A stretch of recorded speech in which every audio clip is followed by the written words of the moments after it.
Welcome back, everybody, to another exciting segment of the Late Night Show with Dr. Kojo. I am your host, Kojo Sarpo, checking in from what was a pretty sunny day here in Los Angeles, California. I spent the weekend in Nashville, Tennessee with family and friends. I got some time to recharge. I got some time to go check out comedy at Zany's.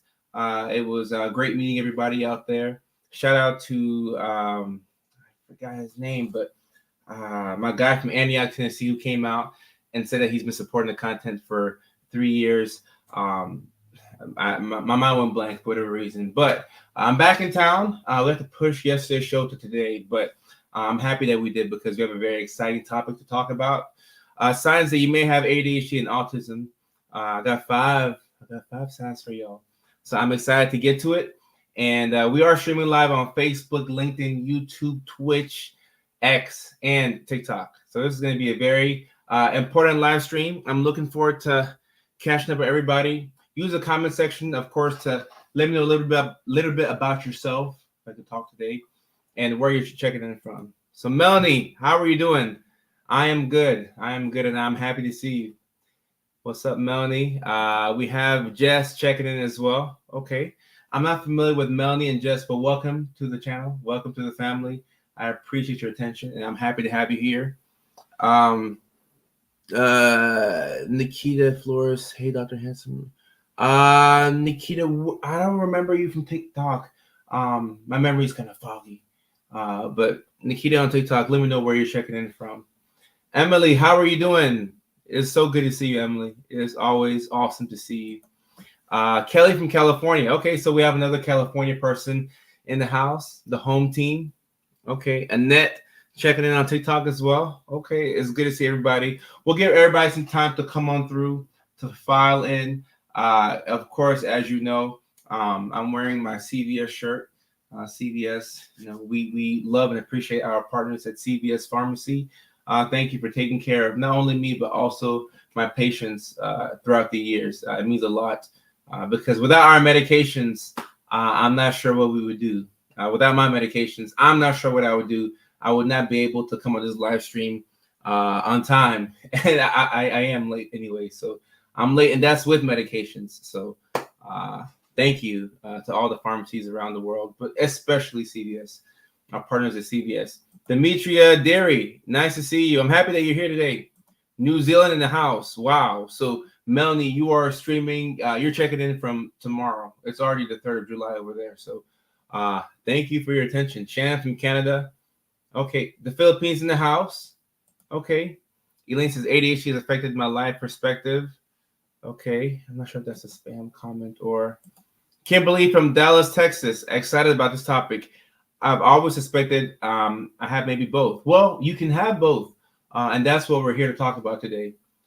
And what normally tends to happen, I'm not going to jump the gun, Kimberly, but what normally tends to happen, and what I'm seeing, I don't know if any other practitioners or providers are seeing this, but what I'm seeing is normally the ADHD gets diagnosed first, and once that's treated and it's, you know, better controlled, then the autistic traits start to kind of shine through. That's what I've been seeing online and in practice. So I'm not sure if other people are seeing that as well.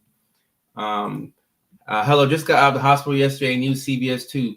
Joanna, I'm happy that you were out of the hospital, and I'm happy that you're able to get your medications. Like I said, I don't want to think about a world where we don't have our medications, especially our psych medications. I know I need mine. So I'm very happy that you're able to get not only professional help, but also your medications as well. Canada in the house, Alaska in the house, Marble Joe, evening. Okay. My people on TikTok, we have 62 people on TikTok. Tatum on TikTok says, your content has really helped me accept my bipolar disorder. Tatum, I really appreciate you. And bipolar doesn't have to stop a single thing. You know, come on aboard the Bipolar Express. And just ride the waves, be safe, keep the people around you, you know, make sure you can manage the mania and manage the depression. And as long as you have a rock star team, which I'm pretty sure that you have, I'm very confident that you will do well. And Emily, I hope you're doing better. And also, just I'll throw this out there that 988, the suicide hotline is available for anybody if you're ever struggling. Don't feel like you can't use it. It's there for us to utilize these resources. So I know it's kind of cliche to say, type blah, blah, blah if you're struggling, but keep in mind that struggles are a part of the human experience. We're all going to struggle in some capacity. So it's just helpful to know that there are reminders out there, and there are people who are dedicated to helping you. I'm just one of them, but it's a lot of people. Lex, I appreciate you. Thank you so much, Lex. Thank you. It means a lot to me. Joanna, thank you so much. Thank you so much. Let me not keep everybody waiting. Let's get into the 5 signs that you may have ADHD. And Tatum on TikTok says, my psych team is wonderful. They're amazing. No complaints here. And if you have a good psych team, I think it's somewhat of your responsibility to be a little bit louder. Because when you go online, you're seeing a lot of negative comments. Oh, my psychiatrist sucks. My therapist sucks. So if you have a good team, we want to hear that. I like to hear that. All right, birds of a feather. So Terrence says, I know I have autism and ADHD. All right, Terrence. Terrence says he knows that he has it. Alexis, Alexis. I'm happy to see you. I'm happy to see you, Alexis. Thank you for coming through. All right, number 1, you've always struggled with executive dysfunction. So signs that you may have ADHD and autism. Number 1, and these are not in any particular order, but you've always struggled with executive dysfunction. So let's take the ADHD piece for example. With ADHD, like I always say, it's a condition where you struggle to regulate your mood and to regulate your attention. With executive function, right? Like this is where you have the part of the brain that allows you to make decisions, to go from one thing to the next. This is the part of the brain that allows you to get things done. Like if you're somebody who struggles to get things done, or you start a couple of things and then you can't see them all the way through. You have a couple of unfinished projects, and instead of finishing those things, you want to do this thing over here and that thing over here. My desk happens to be messy. The way the camera set, we can't see it. So I'm going to come out here and make it look like I have things together. And for the most part, I kind of do, but the place is still a mess. My windows are open so my neighbor can see it, how dirty my place is, but maybe she might flirt with me. So who knows? But to get back on topic, if you struggled starting things and seeing it all the way to completion, that could be a sign that you're struggling with your executive functioning. And we see it a lot in ADHD, but people don't realize that we see it in autism as well. We see this in autism as well. And why do we see it in autism? Because autism, if you're autistic, it means that the way that you communicate with the world is different from how other people communicate with the world. So if you're communicating in a different language, if you're in Spain, now I just learned that people in Spain speak Spanish. I thought it was Portuguese. But if you're in Spain and you are speaking, Norsk, or you're speaking, Mandarin Chinese, guess what? They speak Spanish over there. So you're going to be frustrated. So all this frustration wears on you. And when it's time to get things done, you're just going to that's that autistic burnout. If anybody's burnt out, you know that the small things become hard to do. It almost feels like depression, executive dysfunction, and not only ADHD, but also autism as well. Now, if you have both, you can get hit with the double whammy from all kinds of angles, like this got you, that got you, this got you, that got you. The whole time you're not getting things done. And then a lot of us who struggle with rejection, we'll get to that later, where you're not getting things done, it can tank your self-esteem, because repeated self-achievement is a great way to boost your self-esteem. But if you're not getting things done, how do you have evidence that you are somebody who's capable of getting things done? If your track record says, oh, everything that we start, we never finish it. Why would you ever start that book? Why would you ever start that podcast? Why would you ever start a relationship? If in your mind, you're like, okay, this thing is bound to fail, right? Lelani says, what's executive dysfunction? Lelani is one of our moderators from Tennessee.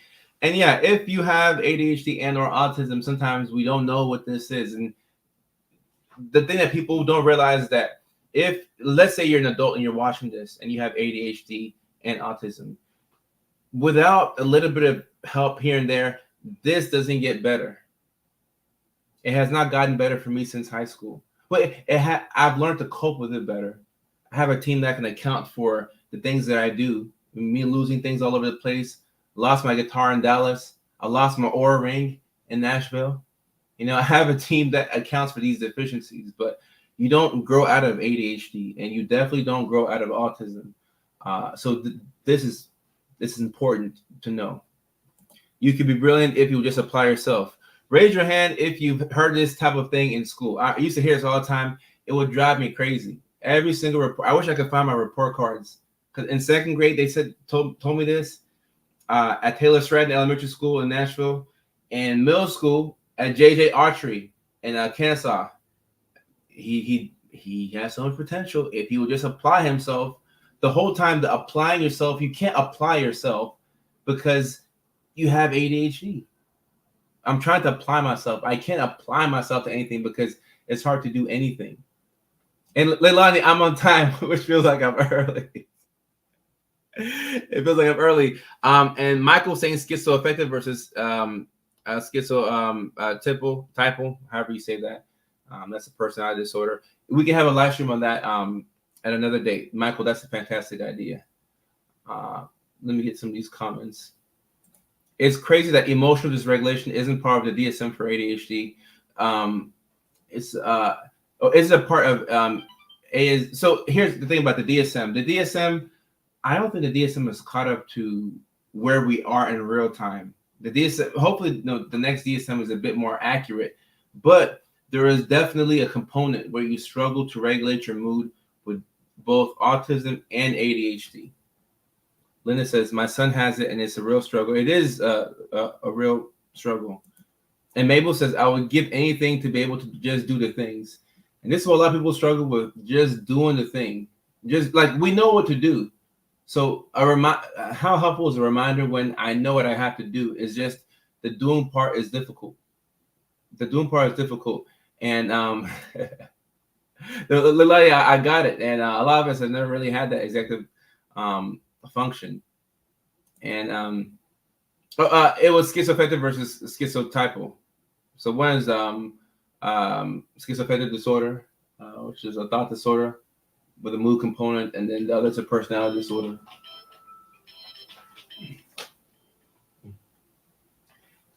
Hey fam, can I call you back? I'm on live stream, or are you good? Are you stranded, or are you good? Okay, all right. Hit me up afterwards. All right, love you, bro. All right. Yeah. My brother needs some help. We both got ADHD, so I know he could be frustrated. A teacher once told me I have a lot of untapped potential. Right, so this is what teachers say, and sometimes teachers don't know that it's an ADHD issue unless maybe they've had one of their kids who has had ADHD, or maybe if they've had somebody in their class, previously in years past that struggled with it. I found a keychain when I was younger that stated, "I'm not weird, I'm gifted." This helped me replace all the negative messages I got from authority figures. And let me say something about this. And Cindy on TikTok, yes, family first. It's important to understand that, let's say you relate with the executive dysfunction part and you just can't get things done for whatever reason. The reason why it's important to have a diagnosis is because now you can liberate yourself and not have to feel so guilty for not getting things done. Like I'm aware, I don't know about the autism part, but I have ADHD for sure. So I can say I'm not a lazy person. I just have ADHD. And this is an explanation for why I do the things that I do. So instead of me moping about, and I'm not going to mope about, well, sometimes I do, but I just make adjustments, take my medications. I wear shoes inside the house. I wear shoes in the house. I'm wearing shoes on the live stream right now because it's going to make me more productive. So these are all little hacks that you can do to help you get things done, instead of defaulting to feeling bad about yourself, because nothing productive comes from feeling bad about yourself. Mabel Joe says, you could do so much better if you just tried. We know you can do work. Right. And Mabel, for ADHD specifically, people don't realize that We know what we have to do. We just can't do it. And sometimes parents will be like, well, it's not a matter of if you can or can't. It's a matter of if you will or won't. Well, I can't. I can't. And you can, but the way your brain works, it's set up for you to not be able to get that thing done regularly. So one of these days, maybe you could, but to do something with regularity and consistency, it'd be quite difficult for you. Like Courtney says, everything is a task. Everything, even for me to hop on this live stream on time, is a task. And I like live streaming. Like, I look forward to two things: live streaming, making content. I love recording the videos. I love live streaming. I love seeing patients because I'm good at this. Things that you're good at, when you do over and over, it raises your self-esteem. But it's still a task. Doesn't mean that I don't want to make videos. No. Doesn't mean I don't want to see patients. No. Doesn't mean that I don't want to go live stream. No. I just have to do it. You know, or have somebody spoon feed to me and click the buttons and say, Coach, here, we're going to do this now at this time. You know, how does cannabis affect ADHD? We will have that live stream again, Nikia. I think we've talked about it before, but cannabis has overtaken alcohol as a primary, not water break, but just a little bit of water, as a primary substance of people's choice. So we have to talk about it more. All right, so I was able to get to my doctoral program as a DNP program, not MD. But love, this is where I realized that I could not. Remember how I was saying can or can't? I realized at some point that I could not become a doctor without getting help. And that's when I went to my PCP. I got diagnosed with ADHD, and I got the medications, and then so on and so forth. But I hit that breaking point where I'm like, all right, I've done everything that I could do. I just can't. The shame is something else. I need my whole community to set up a prayer for Libby. Libby is one of our OG staples in here. She's having surgery tomorrow. Libby, we love you. We're sending a prayer up and a lot of well wishes. We know that everything will be good. You know, I'm a praying man, so I'll be praying. And shame is a paralyzer, especially if you're an adult. Love, thank you so much. I appreciate you. If you're an adult and you're having a hard time getting things done, it's embarrassing to admit that. You know, I'm 7 months behind on my car tag because going to the DMV is such an enormous task. If you feel like you have to clear 2 weeks worth of events just to go to the DMV, you know, so the shame is very paralyzing. The shame it might be the worst part. It might be the worst part. Checking is 10:50. Okay, so Libby, you might have to take the whole day to take care of surgery, and that's okay. We are here with you, and you know, I'll be praying. I'll be praying. On TikTok, somebody's saying one grandson has ADHD. Last year's teacher and her son has ADHD. She was hard and complaining on him. Yeah, so people still don't understand. Like, I think the best way to understand ADHD, for example, is you kind of have to have somebody in your life that deals with it to where you can see how much it impacts them. Like, how does the shame impact them? How much does it cost that person? Like, ADHD is very costly. And if you're a parent of an autistic child, you know how costly it is to take care of your child, whether you have to get a BCBA or ABA therapy or whatever you believe in to help your child out. All these things are costly. Losing things over and over is gonna cost you a lot of money. So these things all frustrate you and make you want to pull your hair out, even though I don't have a lot of hair. So regulating your mood is key. I got pulled over for expiry tags. Yeah, I got lucky. Shout out to the LAPD. You know, I was kind of riding dirty for a couple of months, and they never caught me, or maybe they saw it. They didn't make a big deal of it. So I'm very grateful for that. Let me answer a couple of questions, and I'll drop in the second sign that you may have ADHD and autism. In Arizona, we renew them automatically. That's how everybody should do it. I don't know why they make things so hard. How do SSRIs affect people with ADHD, autism? So Jillian, it depends. You can take an SSRI for anxiety or for depression, or if you're a guy, premature ejaculation. So it depends on what you prescribe the medication for.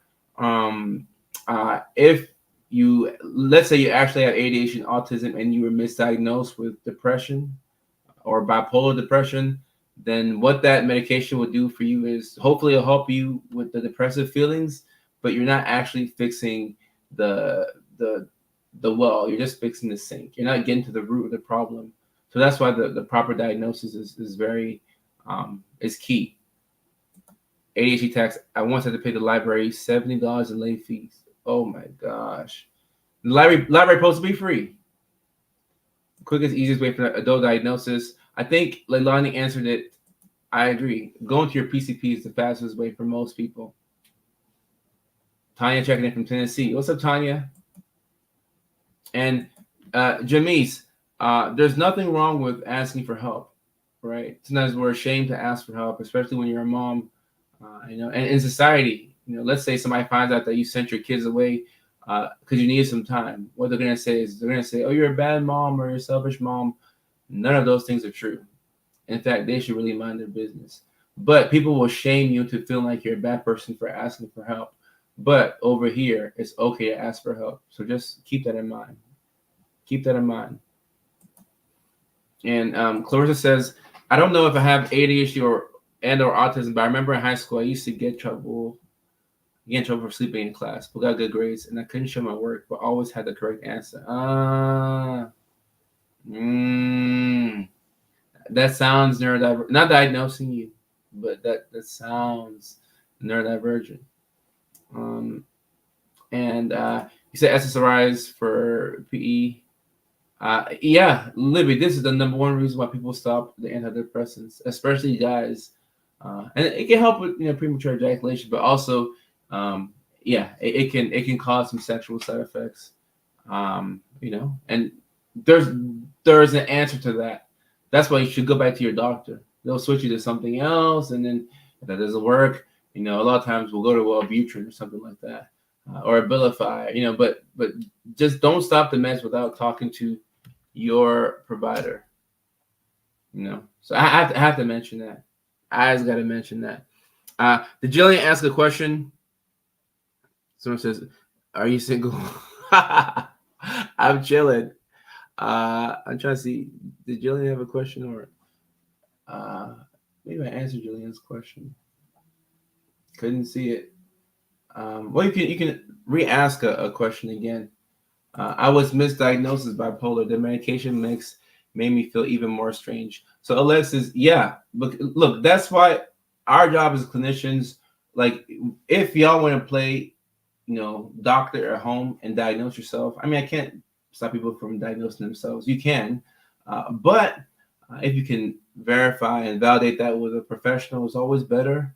And keep in mind that as clinicians, if we mess up and we get the diagnosis wrong, it often spells trouble for the patient, but hopefully they can come back in and we can find our way back to the right diagnosis. But if they tell you you're bipolar, they're going to put you on mood stabilizers and antipsychotics, antidepressants, and that's not how you treat ADHD and or autism. So the diagnosis is very key. You got to get that right. Lithium, when it was not needed, was a wild, horrible time. And lithium is one of the best medications of all time. But if it's given for the wrong reason, is it helping you? Is it helping you? All right. So, and Sash, thank you. And someone said, "What's I'm chilling?" I'm chilling it just means that I'm chilling means I'm chilling. That's my relationship status. It's gonna be my relationship status for a minute, because when you go through that whole "I'm dating this person" and we post photos on Instagram, I just like to chill. I just like to chill. I like to chill. User 335028. I don't know what your name is, but number 2, the second sign that you may have ADHD and or autism, or ADHD and autism, AuDHD, is you struggle with rejection your whole life. So now let's talk about why you would struggle with rejection. So obviously from the ADHD side of things, I think we've spoken about rejection sensitivity before, rejection sensitive dysphoria, where rejection feels so intense to you. And this kind of feels like I would say another condition where you get that intense emotional reaction from rejection is BPD. Where people confuse BPD with bipolar, but bipolar is more so, you have to have mania, and that mania is more so like internal. It's not really a reaction to your external environment. Whereas BPD is, oh, my girlfriend broke up with me, I'm gonna do this, and whatever that thing is something that's not good for you. You have that reaction to something that happened in your environment. So similarly with ADHD, with the rejection, you feel it intensely.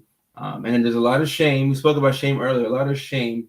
It makes you feel a way about yourself.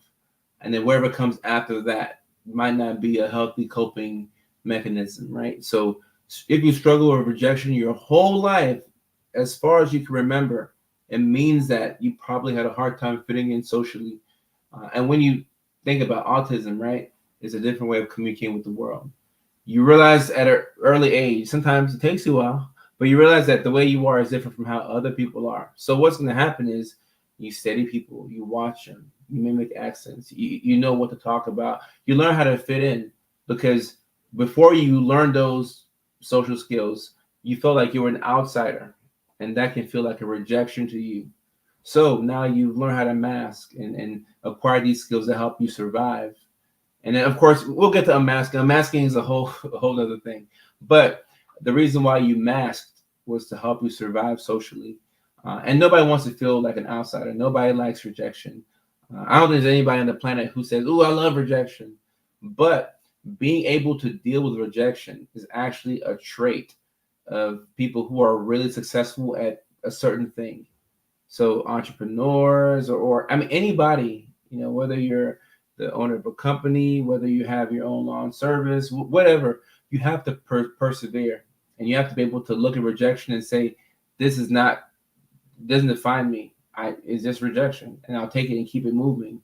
But when you have such an emotional reaction to it, you often let that define you, and the shame, it paralyzes you, and then it keeps you stuck. That's where it keeps you stuck. That's why the rejection is something that we have to identify it and grab a hold of it and give it a name, so that way it doesn't just ruin us. You're trying to educate ADHD women while we're well, shout out to CVS. They're the ones who are distracting all of us with this amazing shirt. Does the rejection come intuitively?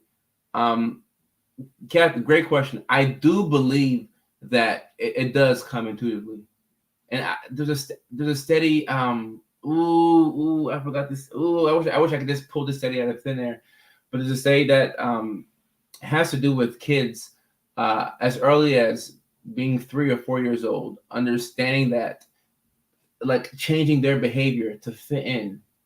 So if you're 3 or 4 and you're finding ways to fit in, that you kind of realize, like, you wouldn't do that if you didn't realize that, okay, the way I am is a little bit different from other people. I kind of have to switch a couple of things up just to fit in more, because nobody wants to stick out like a sore thumb. So if this is happening to kids, and now, we're all on our cell phones, it begs the question, how early do we have to start teaching kids about mental health, and what are practical ways to do so? Which is why I think it's important to talk about all of this. I struggle with rejection through early childhood and teen years. It has affected my social life as an adult. I'm very socially awkward. And Ciola, thank you for sharing. I don't think the pandemic helped us out with this. It kind of made it just harder to interact with people and have normal conversations.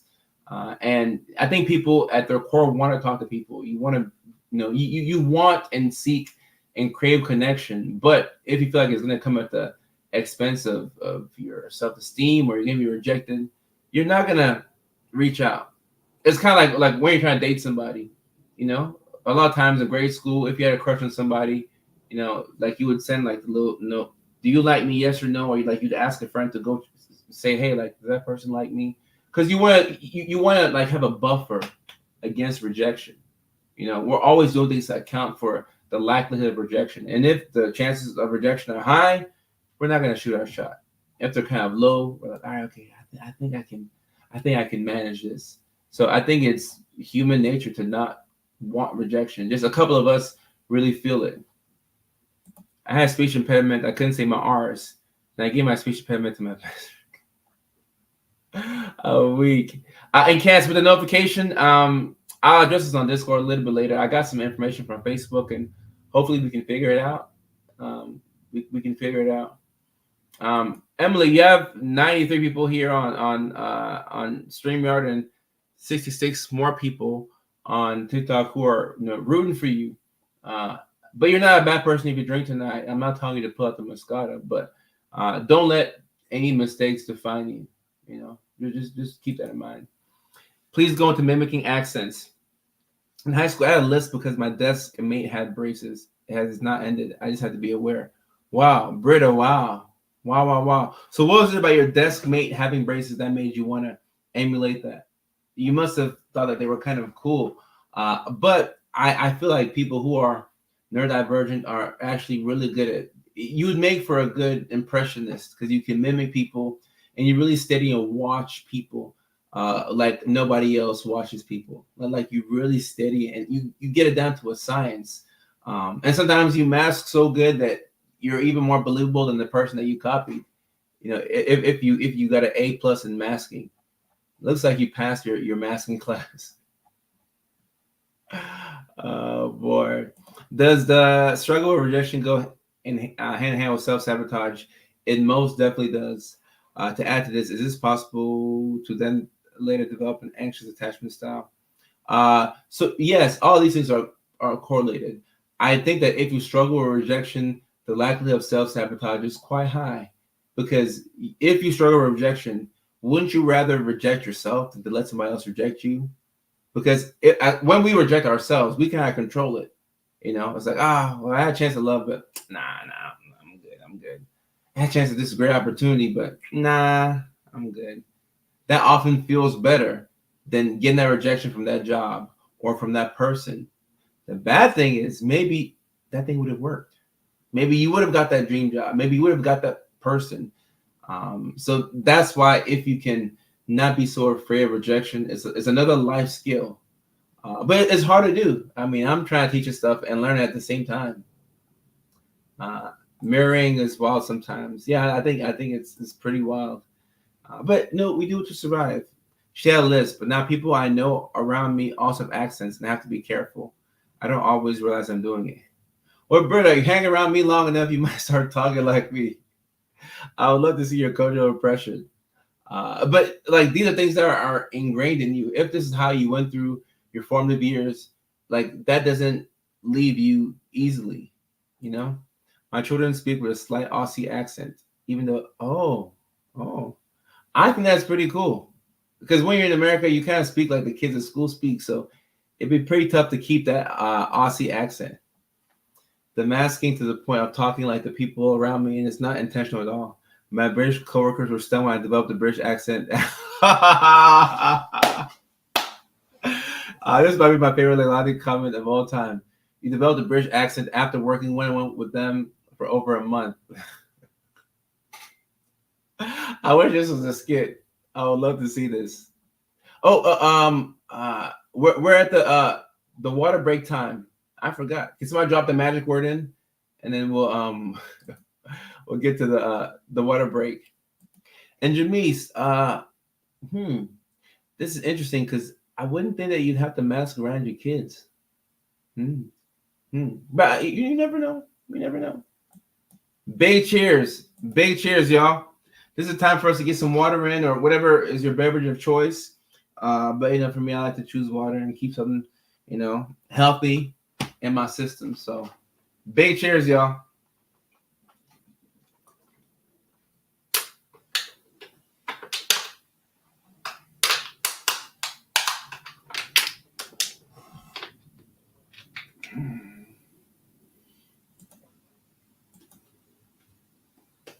Big cheers.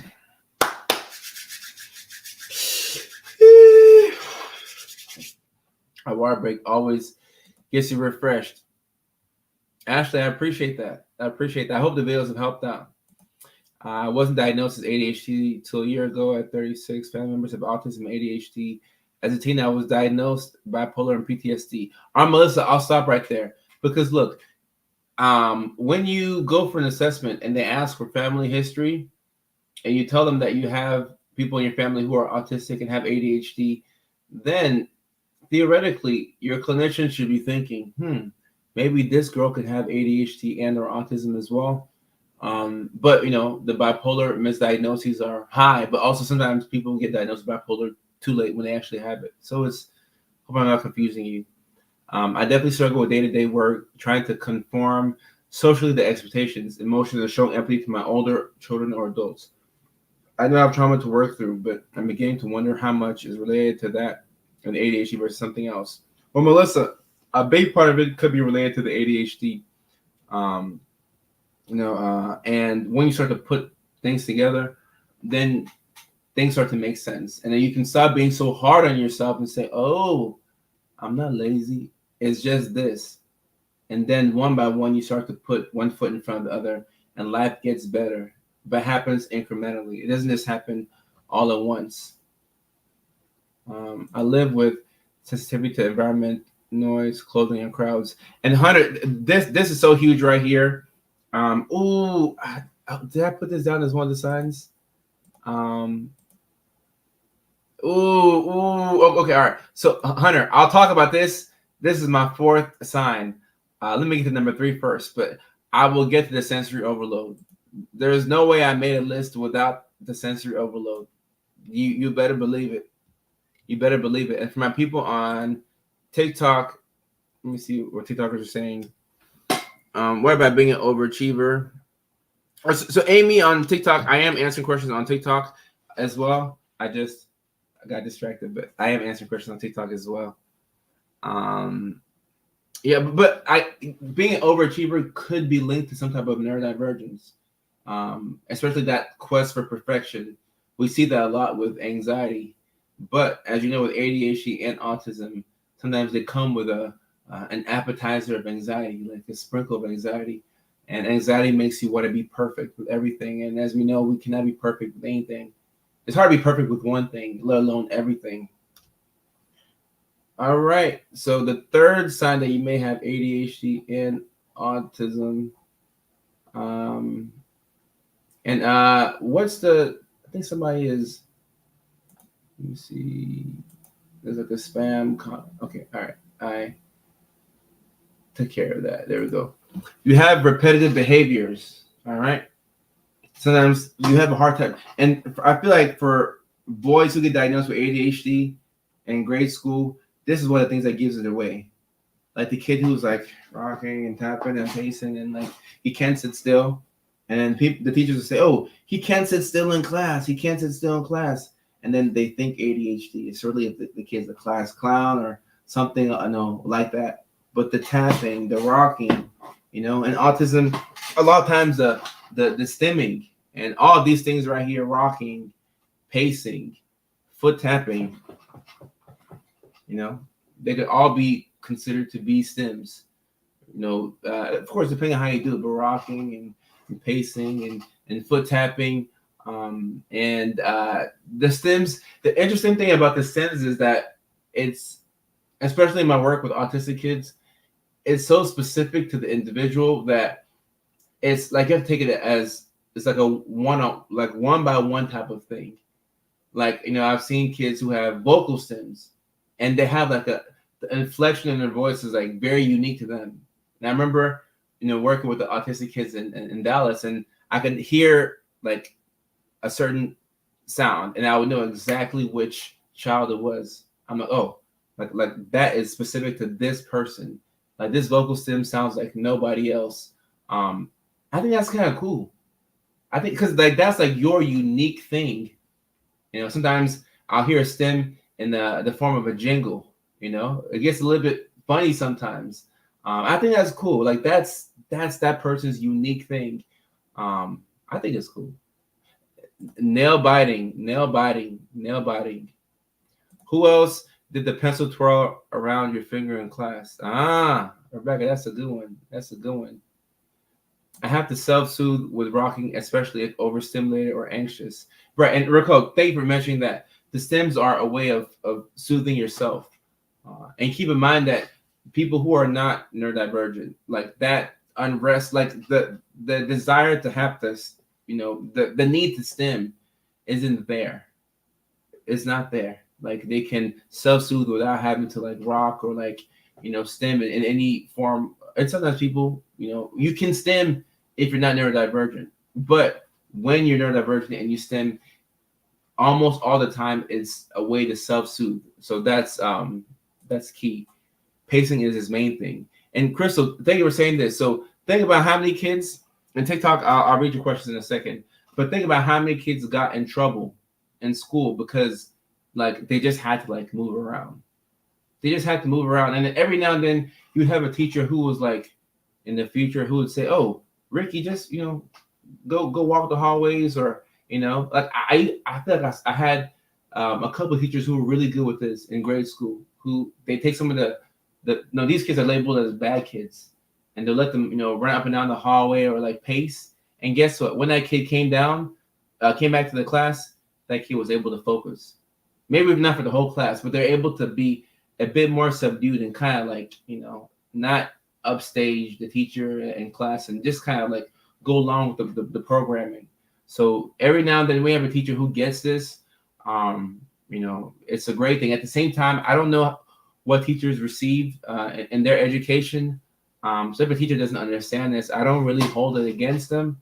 But as a teacher, if you can teach your coworkers, I think that's pretty cool. Wanting someone to dead weight on you so the world can calm again. Yep. This is something that I see with a lot of autistic people because that's a way to ground yourself and self-soothe. Whether you have the weighted blankets, and if you're neurodivergent, and I have no affiliation with weighted blankets or weighted whatever, but these are a great way for people, if you can't stim or like if you're in an area where it's going to be hard to self-soothe. A weighted blanket, like if I had a weighted blanket on right now, I mean, I already feel chill, but like it makes you feel kind of calm and grounded, So I think that's key. The stim breaks are in his IEP. Oh, wow, Crystal, first love of the show right here.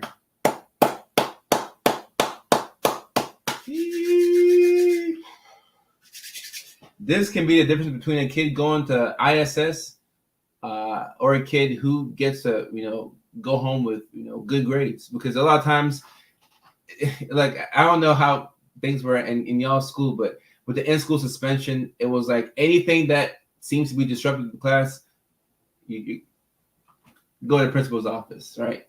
I went to school in the 90s. Nobody was thinking about like IEPs and nobody on the spectrum. You're either a bad kid or a good kid. Straight up. You're either a bad kid or a good kid. Candace, take care. Thank you.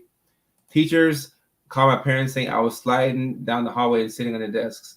Why did they take? And Libby, I don't know. Because especially Saturday school, especially as a girl, like if Libby, if you were a boy, I think you would have got diagnosis sooner. Because this is typical stuff where it's like, oh, yeah, he's one of those kids, one of those boys with ADHD. And I'm looking on TikTok for some of the questions. Beck on TikTok says, is this something with OCD as well? So, Beck, it could be something with OCD. Keep in mind with OCD is you have a desire. With OCD, actually, you know what, Beck? Now that I think about it, yes, it's similar to OCD in the sense that with OCD, whatever compulsion you have, it makes you feel much better after you do it. Like let's say it's hand washing, right? That's your ritual. You've got to hand wash, or else you feel like you are not at ease. Like you're not at rest without hand washing. So you go to wash your hands. Now you're at rest. So it is, the compulsions in OCD are also there's a self-soothing component to them as well because it helps to relieve the anxiety. So back on TikTok, that's a good observation. Overachiever. Why am I more sensitive later in the day? Kelly, so it depends. I'm not sure why you say you're more sensitive as the day goes on. But, as the day goes on, like the lights get darker outside. Maybe the lights in the house, as they're brighter, they could just frustrate you or confuse you even more. That could be a possible explanation.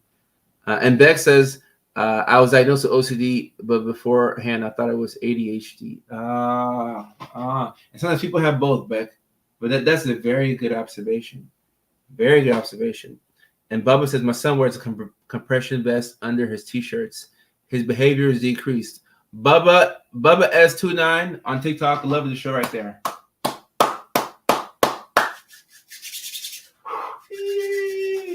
And and that's the thing. And look, as somebody who prescribes medications, sometimes we think that medications solve everything. Like, and even myself included. I'm not gonna act like I'm better than other, practitioners. But sometimes we're like, just need some Redlands, some Vyvanse.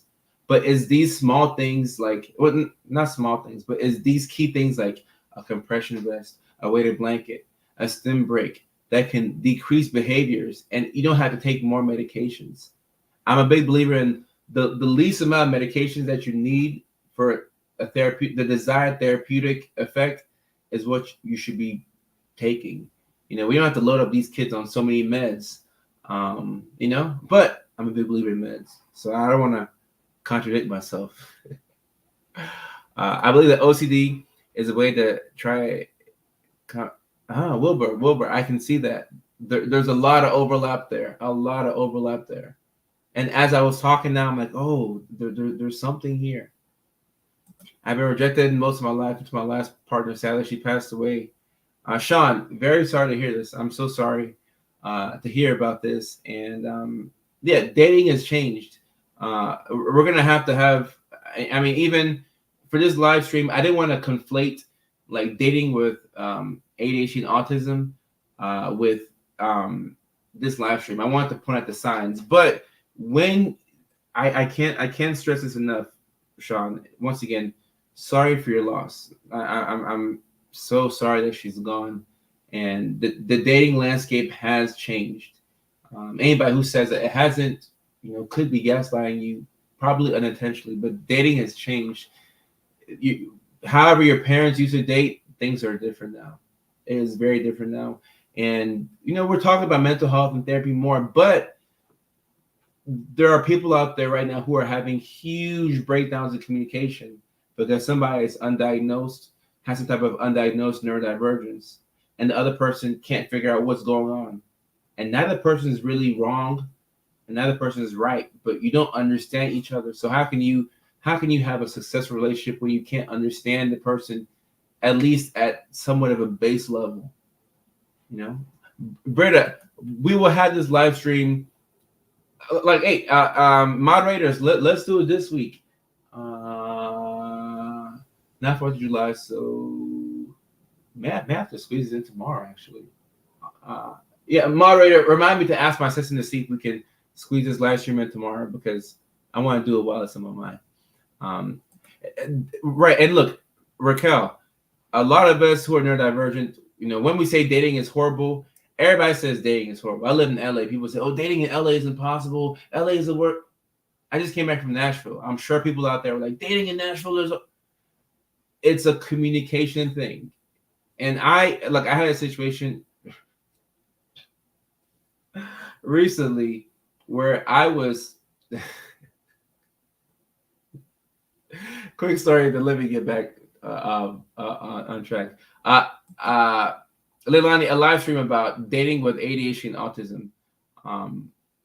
That's what Britta was referring to. I think we should have that. So just put it in the Discord, and I'll talk to my assistant and see if I can have time for that live stream. It probably would have to be done tomorrow, and I'd like to do it, but she controls my schedule. Leilani, can you also put this question as a topic? Because I felt this one in my soul. I felt this one. But let me say a quick story. The quick story was, so I was talking with a young lady who I was involved with, and I had this thing where I just shut down. And I was at home. When you're at home, you shouldn't have to mask at the house, right? So, like if I'm in a social setting, for example, like when I was at Zany's in Nashville, I'm aware that people are around. So if I'm having like a hard day or whatever, I'm still gonna keep a smile on my face. I'm gonna keep it together. But at home, if I'm out of energy, I can be exasperated at home. But this particular lady, and she knows me quite well, but maybe I have to go get diagnosed as having autism officially. I don't know. But either way, I shut down. She sensed that I shut down. It became an issue with her. She became emotional. And I'm like, hey, I'm good. This happens. My mood will fluctuate. It happens. I know I'm Dr. Kojo, but sometimes I'm just out of energy. And I'm just out. Like, I don't know what to say. But it became a huge deal. And she wanted some reassurance, which is fine. You have to provide women with reassurance. And likewise, sometimes as men, we need it too. But she wanted a reassurance. And as we kept talking with each other, there's a communication breakdown. Nobody's right, nobody's wrong. But I'm starting to reach sensory overload, which is the next sign. You experience sensory overload often. I had reached a point where I was officially overloaded. And what is one of the worst things that you can do to somebody who's experiencing sensory overload? If you're neurodivergent, you know what I'm about to say. One of the worst things that you can do is to touch them. It's to touch them. So she wanted reassurance, and I'm talking to her verbally, but then she touches me. I'm like, don't touch me right now. Anything but touch me right now. And of course, yes, before somebody says it, there's probably a way that she could touch me where I'd be like, all right, okay, continue on. But for the most part, I'm like, just like right now, like everything is too much for me. Like, is this too much?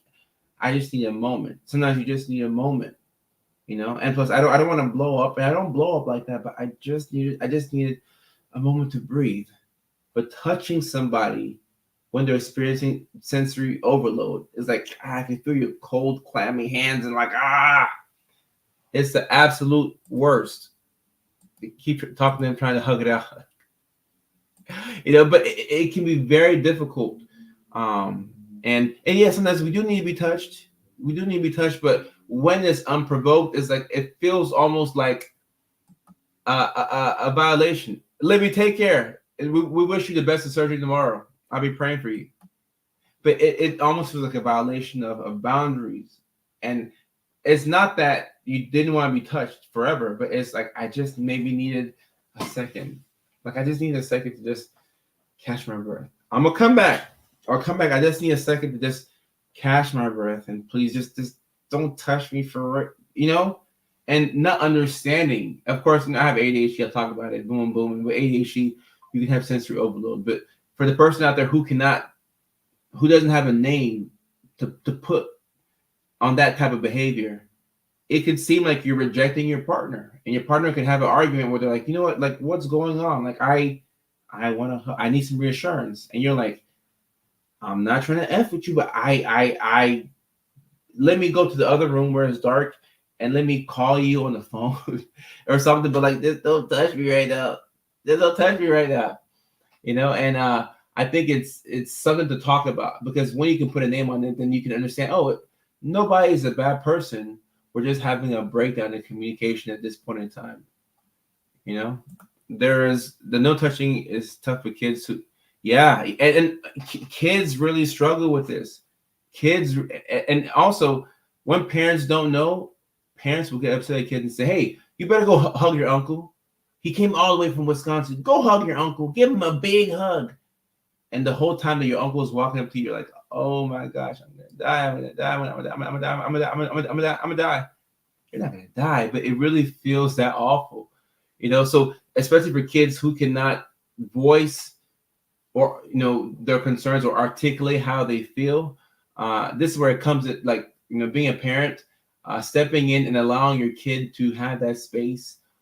They will love you, and they'll love you regardless, but they'll be so grateful that you thought about doing that for them. Heather, what's going on? Heather on TikTok. Let me get some comments. Feel it all the time, yeah. And Rebecca, this is something that, once again, I want you to understand you're not a bad person, and your husband's not a bad person for not understanding this, because nobody taught us this stuff in school. So if your husband comes home and he wants to hug you, and you're being standoffish, and his mind goes to like, I don't get this. Like, everything was good all day. What's going on? And then the brain's gonna wander. And he's not a bad person. You're not a bad person. But there's some education that needs to be provided, because if you just had a moment to just chill, Rebecca, you could be good. It's not like you need like 2 weeks to not be touched, but maybe you just gotta catch your breath. You just gotta catch your breath. All right. And like Mabel Joe said, it literally has nothing to do with you. I just need space. Sometimes we just have to be astronauts. I just need to go to outer space for a little bit. I'm gonna be back, hopefully sooner than later. But just give me some space to get some space, and after I get some space, I can come back. But I need some space. I need some space.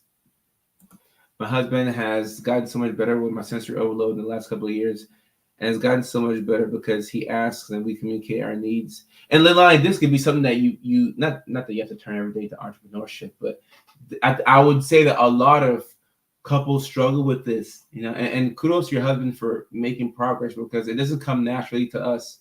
Nobody taught us this stuff in school. Like, we're learning right now, and we're growing. We're having to figure this out on the fly.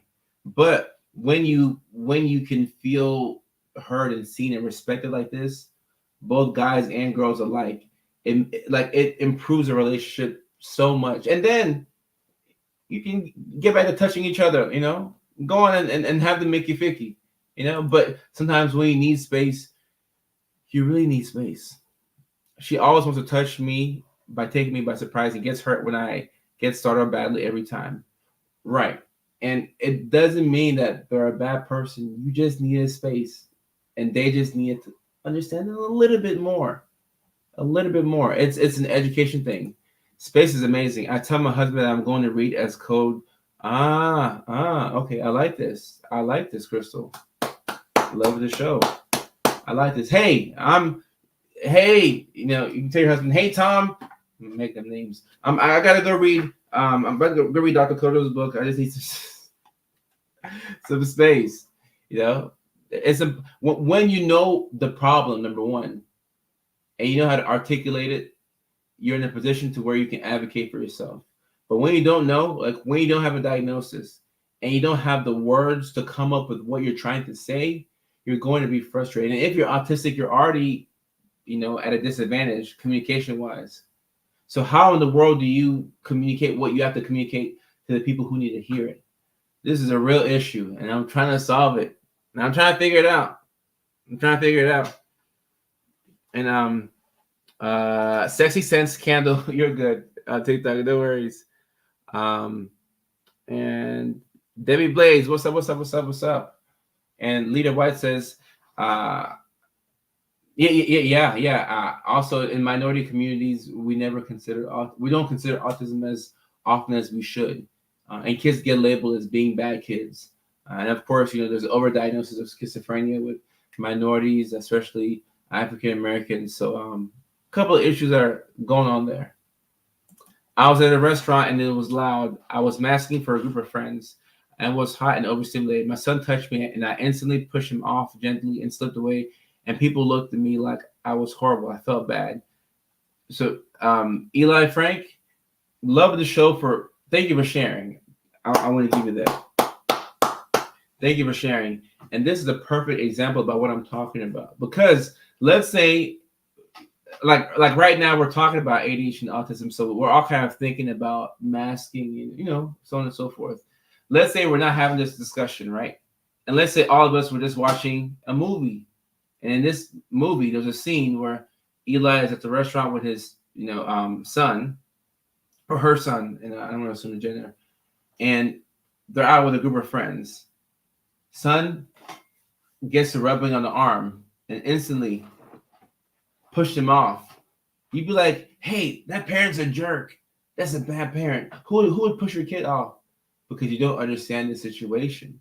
So the people in the restaurant, you can't blame them for thinking what they thought.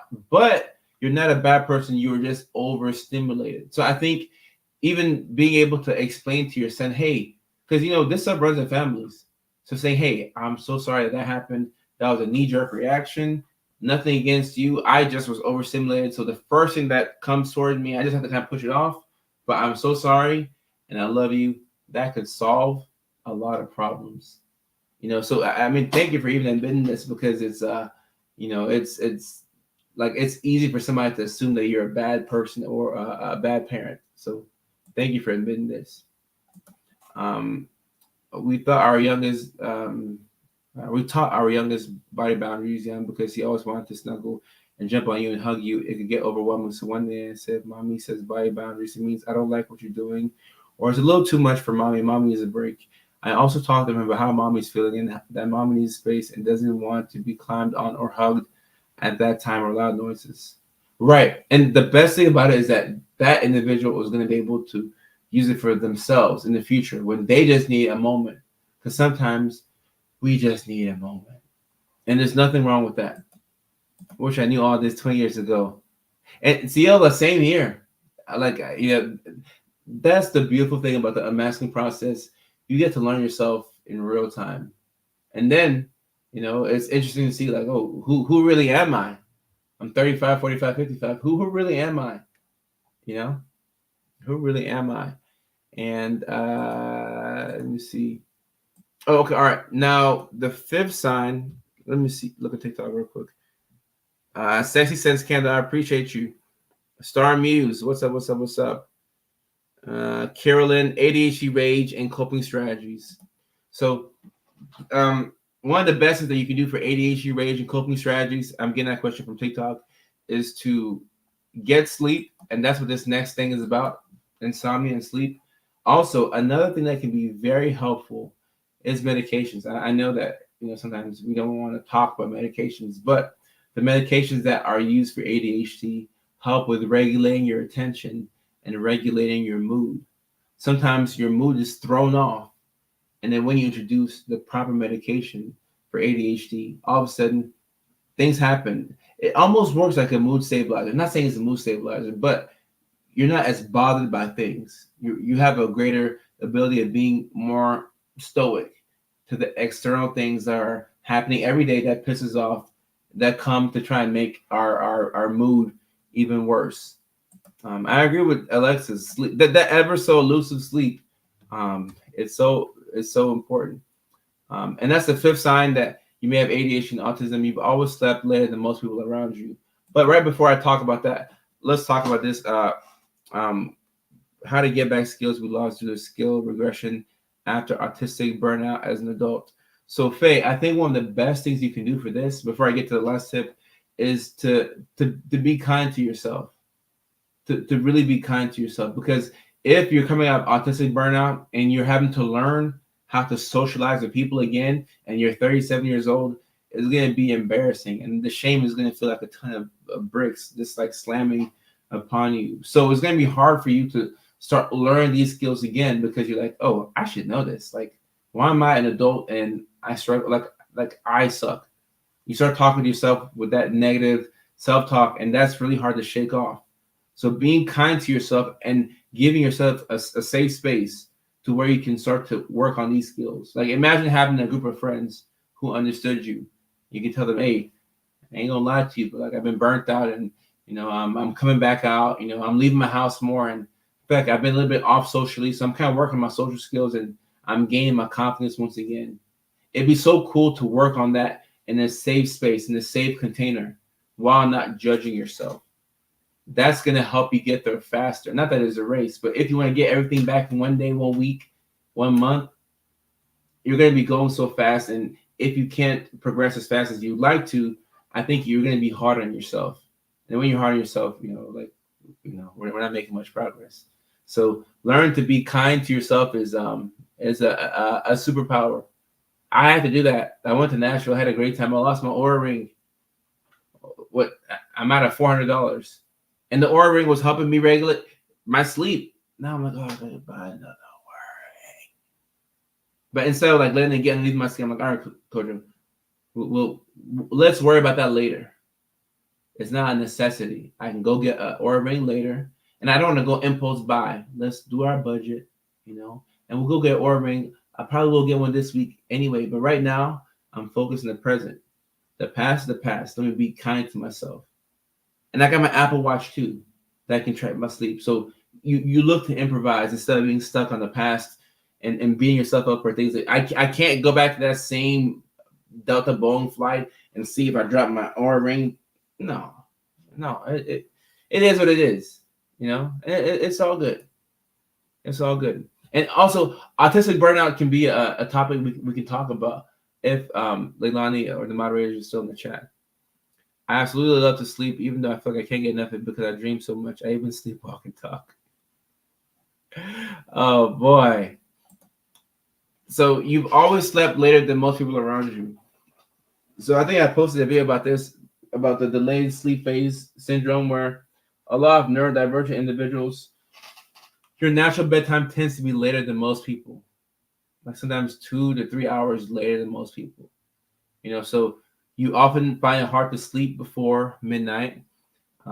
You stay up until the late hours of the night. Sometimes it makes you wake up late, and it cuts into your next day.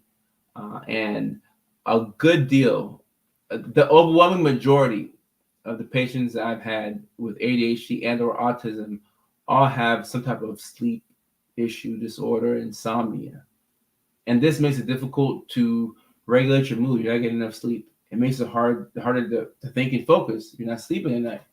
Then it makes it harder to start your day off on the right foot because you're more tired than the average person. So sometimes when you're neurodivergent, it helps when you have a job that you can roll in at 10 or 11 a.m. and not be penalized. Because if you sleep at midnight, but you wake up at 8 and you get to work by 10, 10:30, you're good. But what about the kids who have to be at school at 7 o'clock and they sleep at 1 a.m.? And then finals come and now you're sleeping 3-4 hours. This takes a toll on our body over time. So it's important to understand, okay, maybe I have insomnia, but is insomnia due to something else? Because once you can connect the dots, they're like, okay. So if that's my natural bedtime, I just graduated high school now. Okay, let me pick the classes that are a little bit later. Let me go get medicated for ADHD. Let me go to therapy. Let me figure out some coping skills so that way I'm not as affected by this. So it's important to know. Oh, I love my Oura ring. I miss my baby.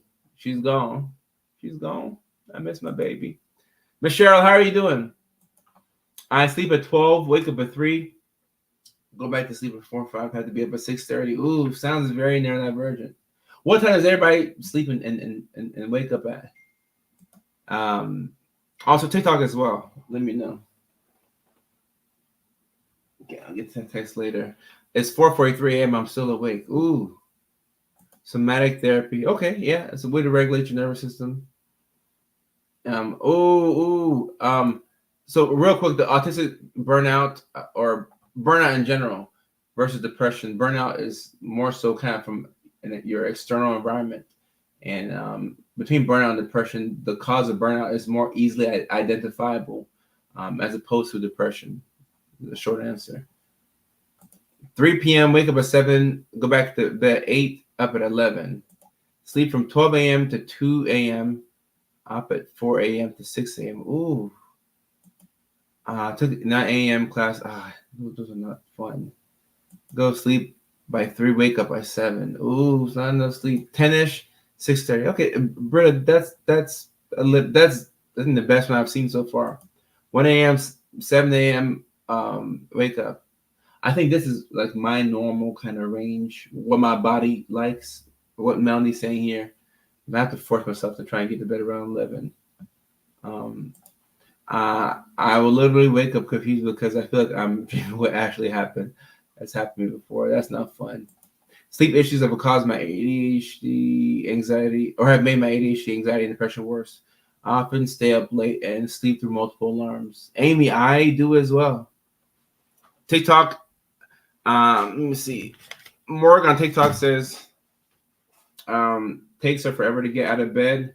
Go to bed at 12, wake up at 7. Danielle, wake up, go sleep between 11:30 and 1:30, wake up at 5 to 6:30. Wow. Amy, usually up at 4:30, Work starts at 6 a.m. to 2:30 p.m. Amy, hopefully you get some good sleep. 11 a.m. to 6 p.m. as an NP, brain can't work any earlier. I understand.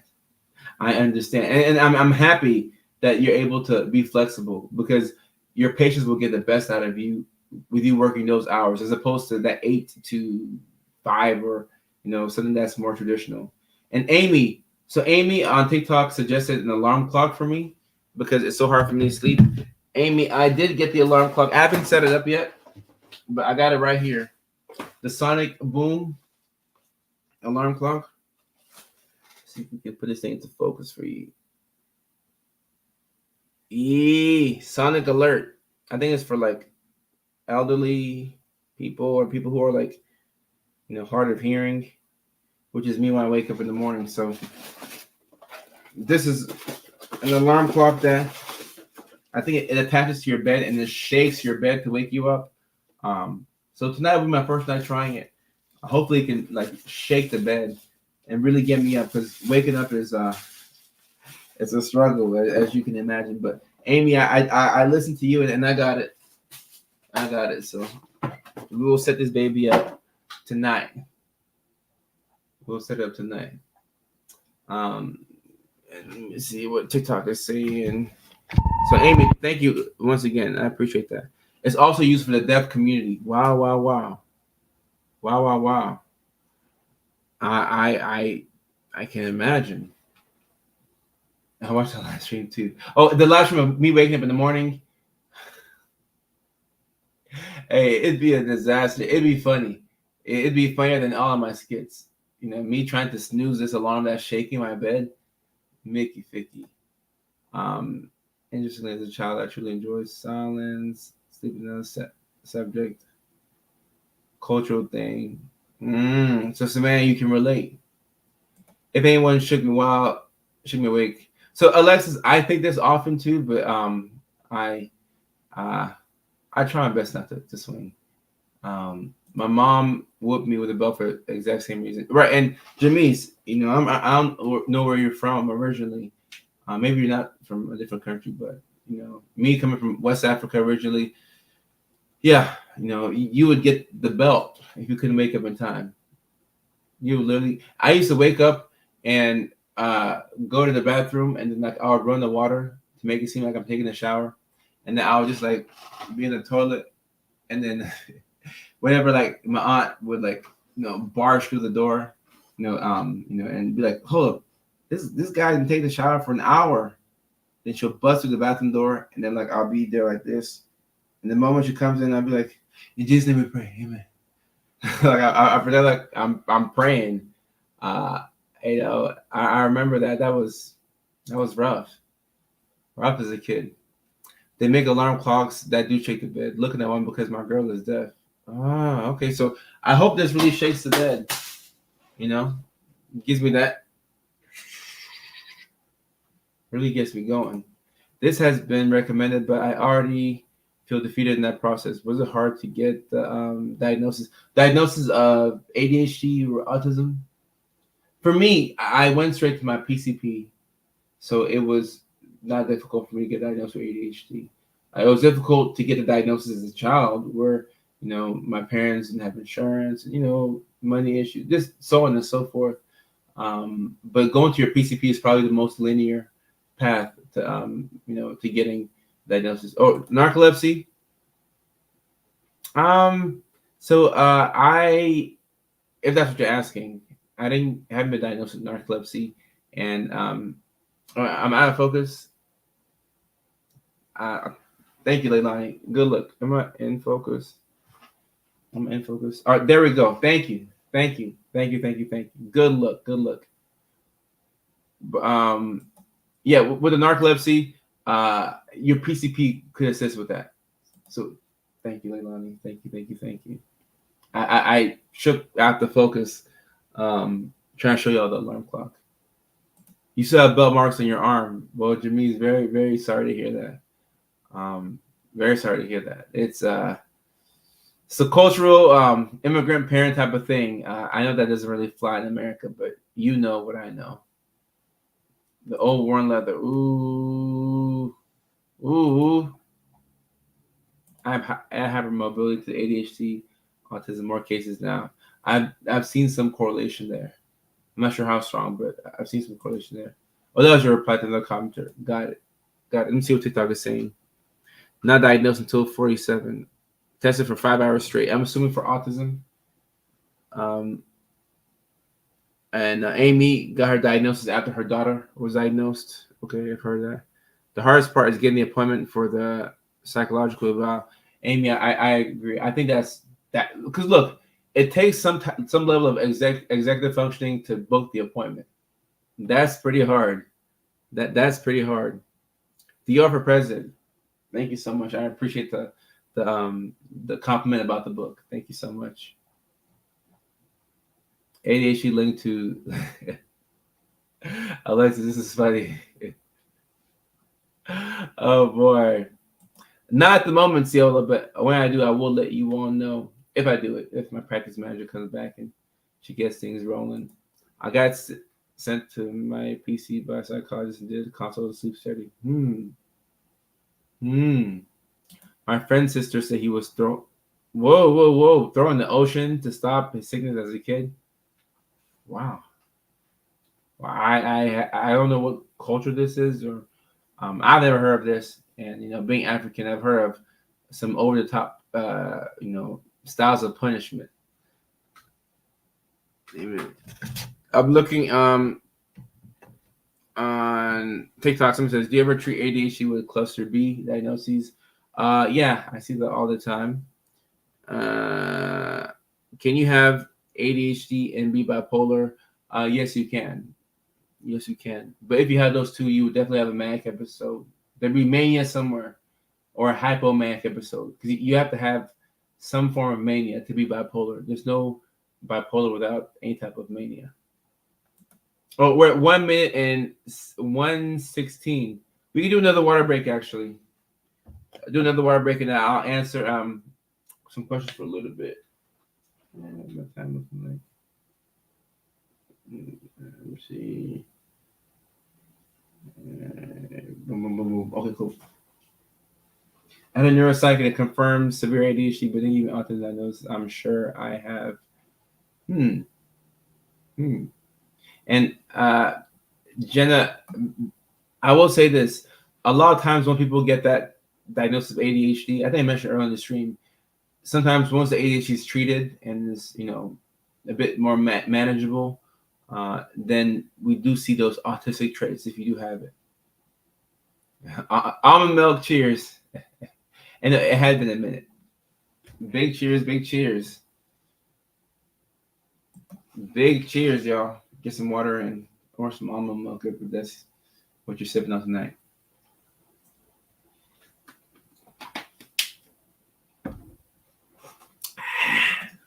I have ADHD and bipolar 2. It was rough finding the right meds. Crystal, I can imagine. And bipolar 2, in my opinion, is the hardest diagnosis to catch. I think I'm pretty good at what I do, but bipolar 2 is quite difficult to catch because it looks like anxiety and depression.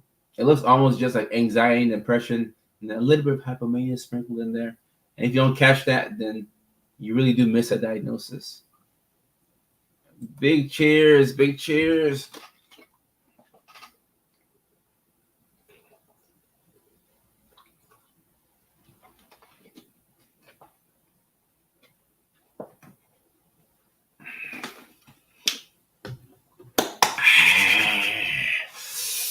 I finished a whole water bottle.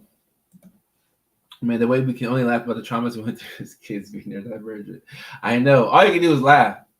That's why I love comedy so much. You might as well laugh about it. Laugh about it and then teach the next generation coming up behind us how to do a little bit better. ADHD, PCOS, PMDD, the crossover issues for me can make me feel completely mental. Lindsay, this is something that I'm aware that the evidence, there's a link between ADHD and PCOS, and there's a link between ADHD and PMDD. And I often forget that. And I'm me, and I often forget that. I think it's important to keep that in mind because it gives us an explanation as to some of the severe mood swings that somebody can have Because it's easy to be like, oh, she's on her cycle. But is it that she's on her cycle, or is it PMDD and ADHD? Because PMDD and ADHD, mood swings versus being on your cycle, those are two big differences. Like, there's a huge difference there. It's not just, oh, they're living emotional. No, it's PMDD is a real thing, and just by itself, honestly. No, I have not. I have not. Gotta look for it. Gotta look for it. I'm embarrassed, but I have not. I have not.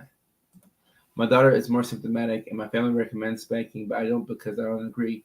I was spanking, and yeah, it helps me focus and learn to try to get ahead of my dysfunction to prevent spankings. So, with spanking, I think that's personal decision, and religion plays a part. People will say, wasn't it Bible, spare the rod and spare the child. I do think that whether people think on spanking is their thing, but there are ways to discipline a child. Not everything has to be spanking, and also there could be a way to because like it shouldn't be a pain thing. Like if you take a 2-year-old and like, hey, don't don't touch stove is hot, not good. Like but I mean I wasn't spanked like that. Like I got the real deal whoopings. But there are ways to talk kids through than to go straight to spanking. I will say that because if you go straight to it, then it's like you're spanking because you're emotional, and then are you setting a good example to your kids about how to regulate your emotions? Yeah, but a lot of us were spanked. I definitely was spanked. Yeah, yeah, and that's why diagnosis is so important, Mabel Joe. Is there a certain race that autism is more prevalent in? My son will soon have an evaluation. Pretty positive he is. He's half white and half African. He said if he has it, it's definitely because I'm white and have autism. He said black people don't have it. I'll have to show you your page. So, Ely Frank, a lot of people believe that autism is white people's type of condition. I've heard that. Like I still hear that to this day. That black people don't have autism. It's not uncommon. Like people still think. I get that. I get that. The vaccines cause autism. A lot of people believe these things. So it's important to educate. It's most definitely possible in the black community, in minority communities, and when it's often missed, these kids get labeled as being bad kids, and they get unnecessarily punished. But yeah, it's definitely a thing. Most definitely a thing. Morgan, yes, you can have ADHD and OCD. And normally, neurodivergent conditions present with some form of anxiety, whether OCD or generalized anxiety. There's a lot of anxiety and also trauma that I see. They're like cousins or sisters to ADHD and autism. ADHD and autism are siblings, by the way. They're siblings. And anxiety, depression, they're first cousins, in my opinion. Does someone with ADHD take medications their whole life? You don't have to, but you probably will. If you're diagnosed with ADHD today and you're given meds, they'll probably tell you that you have to take it for an extended period of time. Does it mean your whole life? No, but you may have to take it for a long, a long period of time, or however long you need it to help you get through whatever you're trying to get through. I just want to say that. We definitely do not spank our children. We use natural consequences. Let them know what consequences will be if they do or do not do something. And natural consequences do work, in my opinion. They do work. I am 23. I'm 23-year-old autistic ADHD. I feel like my neurodivergent traits sometimes annoy people at work, and I can't help but feel bad about it. Not sure how I should feel about this. So I wouldn't apologize for being yourself. But if you have picked up on some of your traits potentially interfering with, like that work camaraderie, you have a couple of options. You can, divulge information to your coworkers or to your boss. You don't have to do that necessarily, but sometimes if you have an understanding group of coworkers, they could understand you a little bit more. And if not, you could try and get some workplace accommodations, or figure out some small key things that you can do, and hopefully not mask, but a lot of times we kind of have to mask at work, or you catch yourself masking. When you catch yourself masking, don't be so hard on yourself. Just realize that you're just trying to survive. You're just trying to survive. I think we have learned to mask because of these stereotypes. Black people often don't seek therapy. That's true. Mental illness or health is a taboo subject in our community. Things are definitely changing. I think they are, and I'm encouraged, Jamise. I'm encouraged. I like the direction in which things are headed in right now, so I'm definitely encouraged. Hey, Coach, raw dog and ADHD work right now. How do I control what I say? Having a hard time thinking before I say things and overthinking about what I say. So, Morgan, I guess the quick answer is, like, hey, meds. But a more practical thing to do is, if you feel like you are talking impulsively without thinking about what you're going to say, it could be helpful to write out what you're going to say. And even if you're really angry, like if you're really angry, Morgan, and you want to cuss somebody out, take a pen, write it out. And the cool thing about writing it out is you can include all the curse words that you want. You can say every nasty thing that comes in your brain, but just make sure that when you're done, you shred that piece of paper, or you flush it down the toilet or whatever, because you're not writing it to go deliver it to somebody. You're writing it so that it's cathartic for you and you can get it out of your system and your spirit. So don't write this letter to your boss and then leave it at the desk and then go home, because I want you to have a job tomorrow. But write it out because it's cathartic. But as soon as you're done, flush it, shred it, get rid of it quickly. But write it out so you can get it out of yourself. But please don't leave it at the office. That would be a disaster. That would not be good. That would not be good. I also work at a summer camp, and it makes my anxiety so high. And sometimes you can keep your job, but maybe switch departments to something that doesn't trigger your anxiety as bad. Certain meds made me worse. My current meds are life-saving. I can't speak enough about the importance of medications, especially with ADHD. It's the most treatable psychiatric condition. I had to take a deep breath if I was speaking too quickly or too much, or we could go for walks. That's helpful. And I think this is a spam page. I'm raw dogging without meds and have been for most of my life. For me, ADHD meds made it feel like something vital had been cut off. Like I had a ghost limb in parts of my brain. That set the autistic part all the way off, like all the way off. Now I just give more energy to control the type of environments I'm in. Those that don't require me to mask. I don't get asked by neurotypical people to change something about myself solely for their comfort. I like that. And now you're able to be as authentic and as true to yourself as possible. That's super key. Dimitri, I like that. But who took care of the spam? Thank you so much. Thank you, Coach. I have done the anger paper ripping. Just don't think about. Yeah. Don't say these things to your boss, please. I want you to have a job. I want you to, do your thing at summer camp, or even a voice note where you're somewhere quiet in your car. Make sure you're not accidentally saying it to somebody, but a voice note. Get it out of yourself. It's cathartic. Get it out, delete it, and then you're good. And when you journal, sometimes you do feel. I journal. It feels silly sometimes. I won't lie, but there's something cathartic about taking the pen and just writing it out. Literally, just writing it out, because you have to put just writing it out. You have to put effort behind, writing this stuff out. Okay, all right. Someone says, can you discuss Buspar for generalized anxiety? Jessica, so on TikTok, Jessica, I can't tell you to take or not take a certain medication. How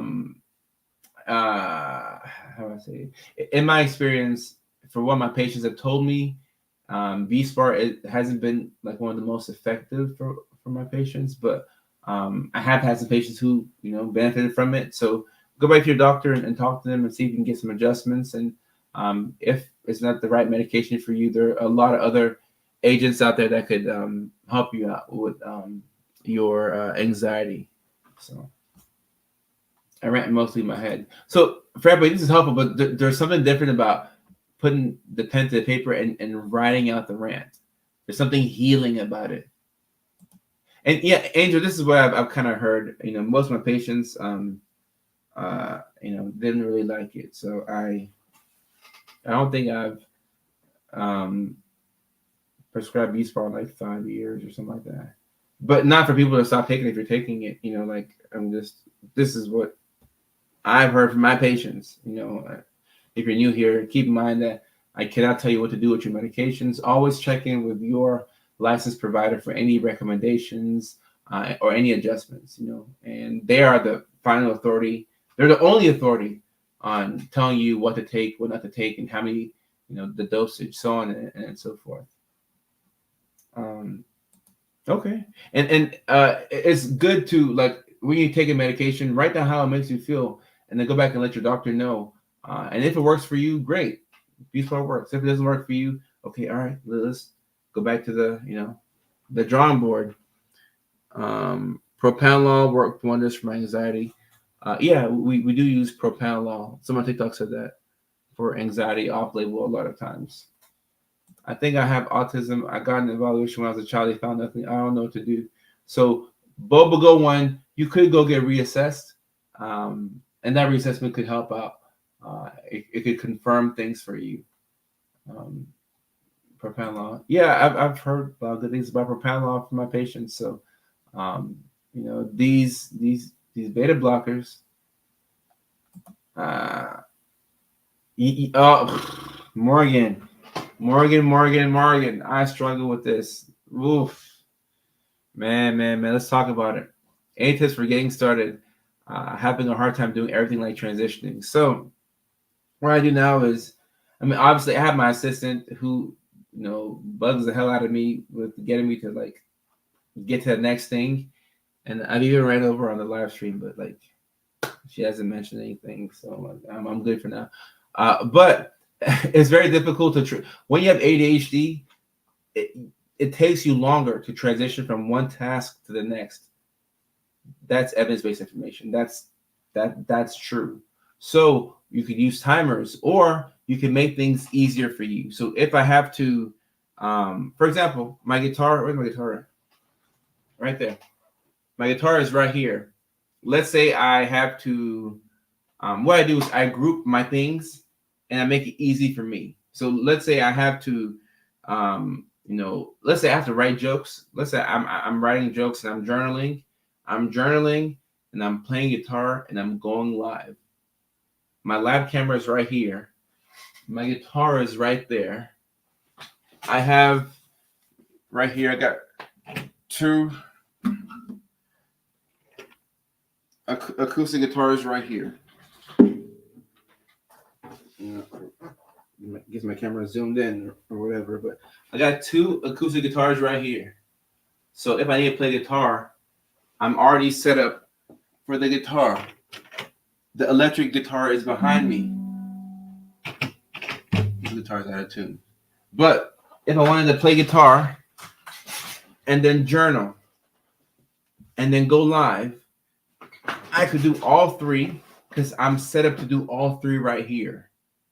Now if I have to like throw in laundry or something like that, could be screwed, So maybe I'll group that with another day or something else somewhere else. So I try and make things as easy as possible for me. Or if I'm going to do errands on one side of town, I'll do it in one day, because doing one errand can sap all the energy out of you when you have ADHD. So I try and group my things. I try and take note of like what I'm really good at, what things I enjoy doing. I enjoy playing guitar. So I could literally get on here and play this thing for 5 hours and forget and lose track of time. Like, dang, like I'm supposed to be doing something else, right? So it's important to stack up things to get, for example, if you're doing a group project or if you're doing some assignment that is schoolwork and is due at midnight and you're running out of time, instead of like working for an hour and then going to get some food, How about you get everything that you need? Go get your pencils, your materials, get your books, or whatever you're writing on. Get everything. Get you some coffee. Get you some water. You know, get your medications. Remember, take your medications. Get everything you need. Everything you need in one, and then sit down, and then let's start to get this work done. Because if you start working on something and you get up to go get some food, by the time you go to get some food, or for me, I would have called somebody like, bro, did you see that the Celtics signed Jason Tatum to oh yeah, didn't they sign Jaylen Brown last year? I'm like, oh, and I started looking up all the richest NBA contracts, and I go to like a deep hole, and I'm like, I was supposed to come back and get some work done. So it's about simplifying things for yourself, because yes, there's going to be a delay as you go from task to task. So however you can make it as simple as possible for you. And look, I agree with Alexis. Like, I feel like Alexis is like seeing right through me. Just thinking about the errand, just it drains me. I'm like, oh my God, I gotta go to the DMV. I don't have the energy to think about this. I'm so aggravated. I'm getting aggravated now. Thinking about it. Body doubling right here. Yeah. And I did. Leilani, thank you for asking. I appreciate this. I did. Thank you. Thank you. Thank you. Thank you. I actually started on time. Body doubling is fantastic. Body doubling is key. Someone says lots of water on TikTok. Yeti cups if iced. Sadeja, thank you so much for the shout out about the book. Thank you, Sadeja. The sit down part, right? It's hard to get things done. It's just hard because I'm rushing, so I don't think about like doing right. And look, I set timers for myself. For example, today I'm wearing my CVS shirt because I have to re-record like a small part for my CVS video that I'm posting tomorrow. So what I did, like, literally, I'm not wearing this shirt to be like, oh, we're repping CVS. I love CVS. If you watch my videos, you know I love CVS. But literally, I was transitioning from one task to the next. So as I did the revisions to patch up my CVS video, I'm like, you know what? This is a comfortable shirt. I like the color red on me. I'm gonna keep wearing the shirt. So I just wore the same shirt. I could have changed it out to a different shirt, but I'm like, no, like, it takes energy to change my shirt out. And if I had a big event tonight, yeah, I'll change just something. But like, I like this shirt. It's comfortable. It fits me good, and I transitioned from making the CVS video, and to be honest with you, making the revisions to the CVS video took me 5 minutes, but it took me an hour to get prepared because I started to set my camera. I started to set my camera, and as I'm setting up my camera, like, my grandma called me, and then my grandma started talking about how many kids do you want one day. Are you thinking of marrying? I said, oh, grandma, I love you, but like, I'm all over the place. It took me an hour to put the camera on here to record the video. It took me 5 minutes to actually record the video. And because I'm so drained because I have to think about it, I'm like, I'm just going to keep wearing this shirt. I like this shirt. It's a comfortable shirt. It's clean. If I was smelling funky, I would change it out. But, it's not. So I'm good on it. I'm good on it. I keep like 3 or 4. Yeah. I like what Maple Joe is saying. The piles on the stairs. So we bring things that go upstairs. Like, speaking of piles, I'll show you my pile. I'll show you my pile. It's right here. I'm gonna keep it funky with y'all.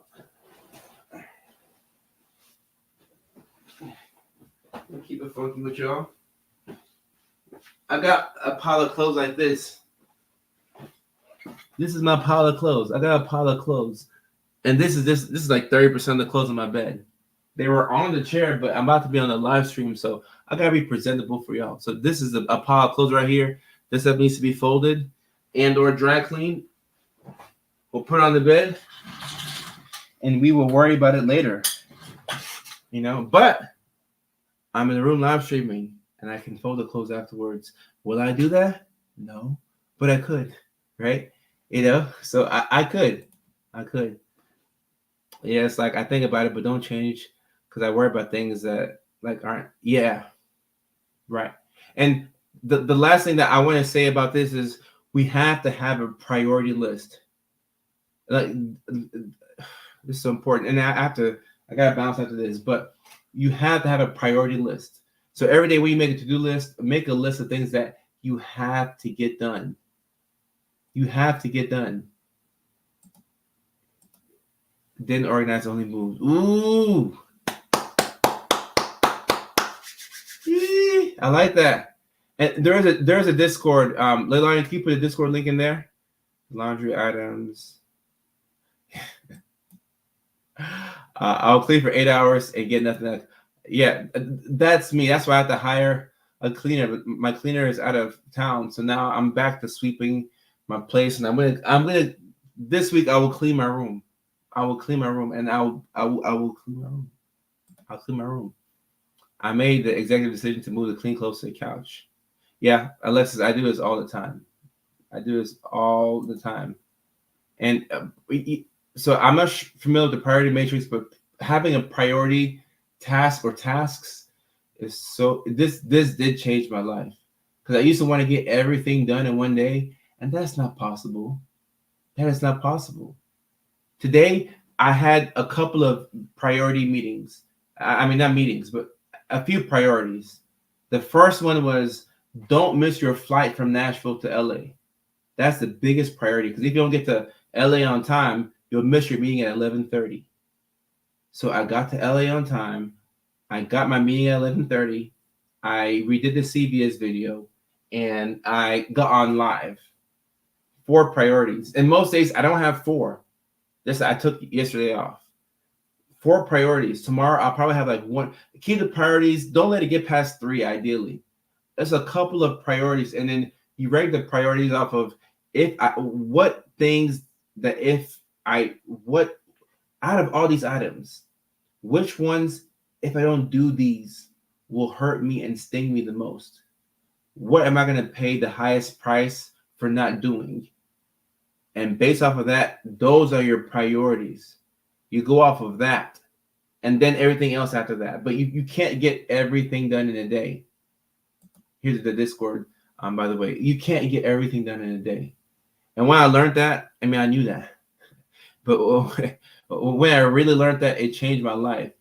And it helped me be much easier and kinder to myself. I said, Kojo, no longer can we be so mean to ourselves.